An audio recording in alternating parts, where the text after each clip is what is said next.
Alright, so I've been using the iPad Pro 11-inch model for about an year now. I mean, specifically not a year, about 10 months, but I've been using it for a very long time. In this video, I'm gonna talk about how I've been using the iPad daily for this past 10 months and how I feel about the progress that is happening in the current iPad OS ecosystem and how you guys can utilize the iPad as best as you can. So let's stop talking and let's get right into it. Okay, so let's talk about the hardware first. Still to this day, I really love this design. It's very contemporary and modern, and I truly believe this iPad will still look good in the next couple of years. The body is not heavy at all, and I still think the 11-inch is the perfect size to carry all over the place wherever you want to go. Having the Thunderbolt port on iPad is pretty cool, but I'm gonna be honest, I don't transfer a large files to my iPad, so it's not typically useful for me. I always ended up using AirDrops for live files and everything, so for you it might be useful, but for me and my typical usage, Thunderbolt, it's not that big of a deal. Also, if you want to mirror your tablet by using external display, it will still not use the full aspect ratios of your second monitor, so just letting you know, it will not be a full screen, so that might be kind of frustrating as well.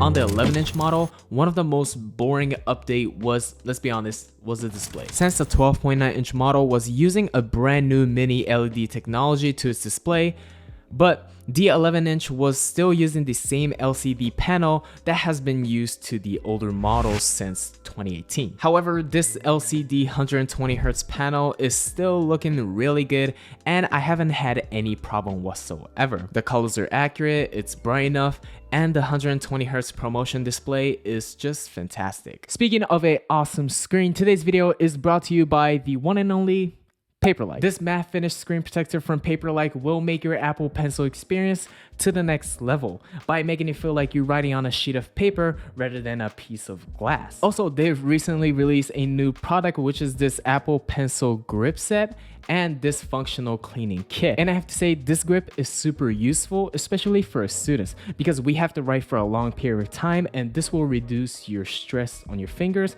So I highly recommend this. This cleaning kit is extremely useful because it has this like small case, so you can literally toss in your bag and it will not damage the product and it will not damage the cloth around this cleaning kit. Thank you Paperlike so much for sponsoring this video. If you guys are curious, please hit the link in the description below so you guys can check it out. And I have to say, these products are genuinely awesome. All right, back to the video. For my typical day-in-the-day usage, I haven't really used the camera, or specifically the main camera, at all. But the main cameras, both the wide and ultra wides, are really good, and the LiDAR sensor will help you with the AR stuff. So if you're into like real estate, or if you do a bunch of like augmented reality type of project, I do think the main camera and the LiDAR sensor will help you a lot.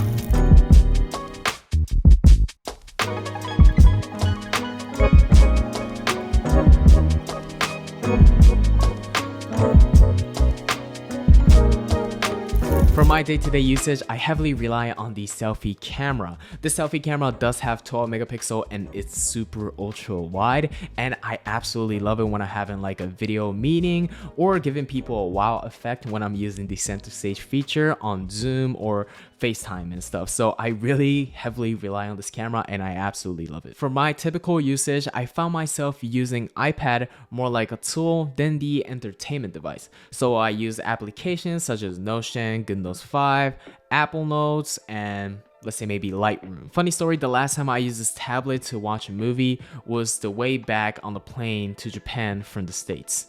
So that was like 7 months ago. Man, that was a long time ago, but yeah, that's how long time ago it was. Also, I really do enjoy reading Kindle on this tablet as well, but that has nothing to do with the performance. I honestly don't really care about the smoothness of the screen when I'm casually using an iPad, because even in 60 Hz, the iPad OS or iOS in general, the animation is super smooth and you don't really feel the difference between ProMotion and the normal, 60 Hz screen. However, you can definitely feel the difference when you're drawing something down or taking notes with the Apple Pencil. Like, that's how smooth it is. It literally feels like a paper and pencil. That's how fast the response time is, and I cannot get away from this promotion, treats. It's just so good. It's so smooth. The battery performance of this 11-inch Pro model is just good. It's totally fine. It's a 1-day battery life. I can usually hit around 8 to 9 hours if I'm just doing an admin task or note-taking on this tablet. However, playing video games, editing videos, or blasting audio when you're watching JoJo's Bizarre Adventure, because if you're watching other animes, you're a total psychopath, you can hit around 4 to 5 hours of screen on time easily. I truly think that one of the reasons why people are not fully moving to tablet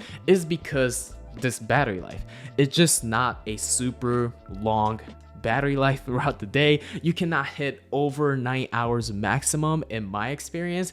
And if you see other, M1 model laptops such as MacBook Air, MacBook Pro 13 inches, or even the M1 Pro, M1 Max 14 inches, 16 inches can hit a very long battery life, experience throughout the day, but iPads just can't. It's just impossible for this thin form factor to pack a huge battery in it. So it is kind of c'est la vie type of situation.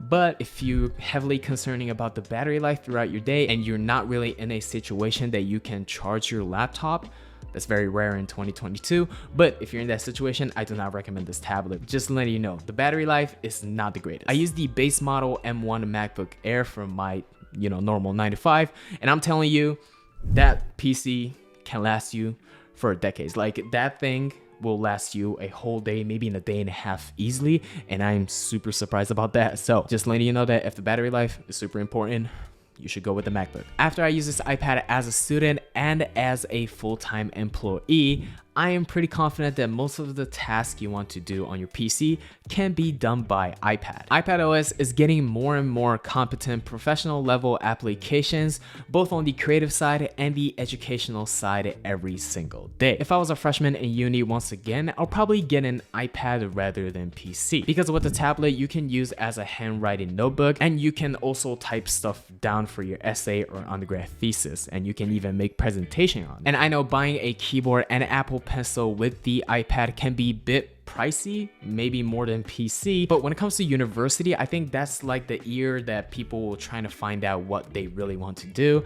and I feel like iPad is the best way to experience both of the educational side and the creative side, because on the PC you will have less restriction, let's be honest.